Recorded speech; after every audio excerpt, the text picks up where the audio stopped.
Hello everybody, quick update on what I've done up here most recently on the upper part of the intake manifold. So I added an aluminum 1-inch spacer for the carburetor, and what I've done here with the fuel line is I added a braided hose, fuel line hose here. So what I did is I went directly into the fuel pump. So I had to buy I think it's a 3/8 or something like that, with an inlet that goes inside of the tube, and you tighten it with one of these fasteners there. So for now, I'm using the plastic mainly to see if it boils. Then I'll go to a nicer filter that will be enclosed, maybe an aluminum type filter. But for now, I'm just using this to see. I'm going to take it on a drive, and hopefully it doesn't boil as bad as it did a few months ago.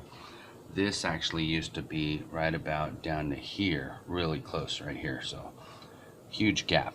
And so I've raised it, and it hasn't been boiling as much. As you can see there, there's a small little gap of air bubble, which is typical. It's not exactly horizontal, it's at an angle right now. And maybe it's more horizontal now because of the 1-inch that I added here. But that's the setup. Other than that, maybe for those who are asking how much higher you can go, so you see the wing nut that I have there, and the size of filter I have here, right? That's a 1-inch. You might be able to get away with another quarter or a half. I would highly not recommend 2 unless you're gonna not have a wing nut like that. But I wouldn't go any higher than 1.5. That's my recommendation from the height of this hood here. So I've done some measurements. One cool trick, this is what I did. So I used Play-Doh.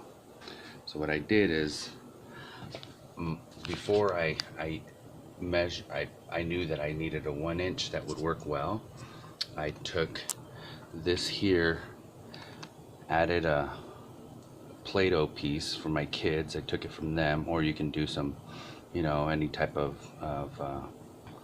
soft putty or whatever. And I put it here, and when I closed the hood, it came down a little bit. So from there, I was able to use the distance from here to the top to give me an idea of the clearance that I had. And so that's where I kind of took this into consideration as well, and figured all I need is a 1-inch, and I'd be happy with that. That's what I need. And a lot of it is due to vapor lock, is what I was reading and things like that, and I wasn't getting what the performance that I thought I should be getting. And it's working. I like it. So that's a quick tip, is use some dough, Play-Doh or something, put it on top of your aluminum or whatever you have out there for your air cleaner, and measure it. It's the best way, so you don't have a dent in your hood up there. Other than that, I think that's about it. That's all I've done since then, except for adding the stereo that I touch screen. But as you know, everything, you gotta be careful with what you're doing here. Just like I didn't do this, so I gotta loosen this up, and I gotta adjust my kick down cable. I like this kick down cable because you come back here and you press down right there, right? And I'll show you here. So I gotta remember how far back it needs to go. So it's about that much here, right? So I'm gonna loosen this up, pushing down, and then pull.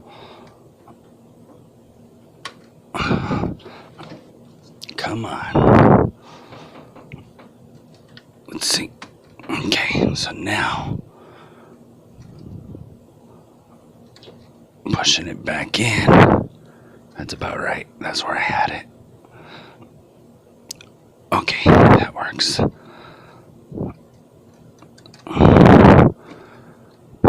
You just got to play with this here when you're driving, because right, you can bring it up some or bring it back some. So depending on how it shifts when you're driving with your kickdown cable.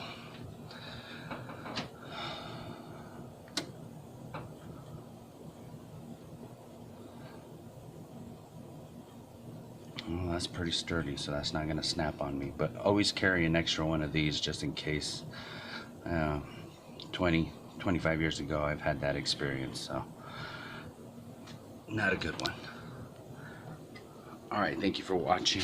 Appreciate it. Leave any comments if you want. If you have any questions, I'd be more than happy to help you out.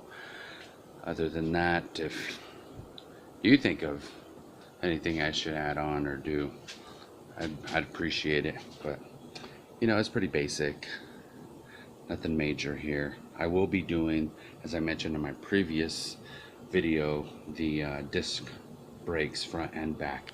That'll be a winter job. I'll be cruising this in the summer and the fall, and then come winter I'll be taking it apart.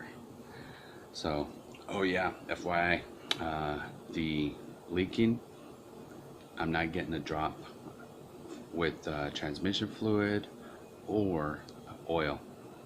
So take your time. And this stuff right here, I will bring it over here. Let me try to find, oh, this is some of the best stuff out there right here. I use this, and I've used it on a lot of stuff. Give it some time to sit. Don't put your fluids in. Take your time. Put it on there. Read the instructions like always, right? And you will find that this stuff here works really good. I put it on my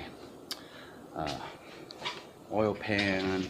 I put it on my transmission pan and other little areas that it works really good. No leaks so far, so, and I've been driving this quite a while now. All right, thank you. Have a good one.